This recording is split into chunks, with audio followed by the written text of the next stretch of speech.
ও দিদি ভাই, বাইরে বৃষ্টি হচ্ছে দেখে তোমার ভাই এই রাতের বেলায় মুরগির মাংস নিয়ে এসেছে। বলছে রুমালি রুটি কষা কষা মাংস দিয়ে খাবে। ভাবনাটা খারাপ নয়, চল তাহলে বানাই। মাংসটা ভালো করে ধুয়ে নিয়েছি, এবার ম্যারিনেট করব। কি কি দেবে ম্যারিনেট করতে?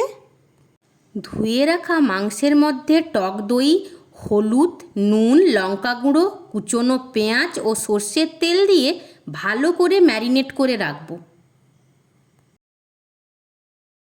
আমি এদিকে আলুতে নুন হলুদ মাখিয়ে নিচ্ছি। এবার কড়াইতে তেল দিয়ে তেল গরম হয়ে এলে আলুগুলো একে একে ভেজে তুলে নেব। রসুন, আদা কুচি, গোটা জিরে, ধনে, গোটা শুকনো লঙ্কা, কয়েকটা কাঁচা লঙ্কা অল্প জল দিয়ে পেস্ট বানিয়ে নেব। এবার ওই তেলে চিনি দেব। চিনিতে রং এলে ফোড়নে জিরে, পেঁয়াজ কুচি দিয়ে নাড়ব। পেঁয়াজ লাল হয়ে এসেছে, ওর মধ্যে ম্যারিনেটেড মাংস দিয়ে জল ছাড়া অবধি মিশিয়ে নেব। চিকেনে জল ছেড়ে দিয়েছে, এবার ওর মধ্যে তৈরি করে রাখা পেস্ট দিয়ে আবারও মিশিয়ে নিয়ে হলুদ গুঁড়ো, নুন দিয়ে ভালোভাবে কষাতে হবে যতক্ষণ মশলা থেকে আদা রসুনের গন্ধটা না যায়।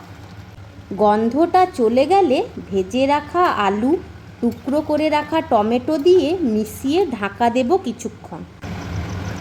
ঢাকনা খুলে নাড়াচাড়া করতে থাকবো যতক্ষণ না মশলা থেকে তেল ছাড়ছে।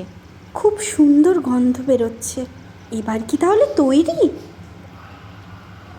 না রে, গরম মশলা দিয়ে ভালো করে নাড়াচাড়া করে আবারও ঢাকা দেব কিছুক্ষণ। এবার ঢাকা খুললেই তৈরি কষা কষা মুরগির মাংস। চলো এবার রুমালি রুটির সাথে কষা মাংস পরিবেশন করি। এবার শুধু খাই আর খাই।